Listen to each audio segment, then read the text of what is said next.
Chord inversions are simply different arrangement of the same set of notes within a chord. These rearrangements can change the sound and feel of a chord, allowing it for smoother transitions between chords and interesting harmonies. Inversions can be applied to various chord types, including triads, seventh chords, and extended chords. Today we'll focus on triads for simplicity. We'll use the C major triad, C, E, G, to demonstrate chord inversions. So let's start with the root position of the chord, the most basic form of the C major triad, which is C, E, G. In the root position, the notes are stacked with the root note C at the bottom, the major third E in the middle, and the perfect fifth G on top. Now let's explore the first inversion chord, which is achieved by taking the lowest note C and moving it to the top. So instead of playing C here, we're going to play the C up here. So we go from this to this.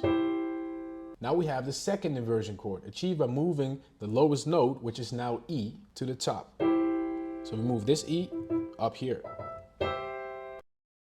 Chord inversions are used to create smoother chord progressions and interesting harmonic movement in music. By knowing how to apply inversions, you can transition between chords with elegance and expressiveness. Experiment with different inversions in different songs and chord progressions to enhance your music's depth and complexity. In conclusion, chord inversions are a powerful tool for any musician or music producer. They allow you to explore unique sounds and create beautiful harmonies in your compositions and performances. Thank you once again for watching, and subscribe to the channel for more tips and tricks.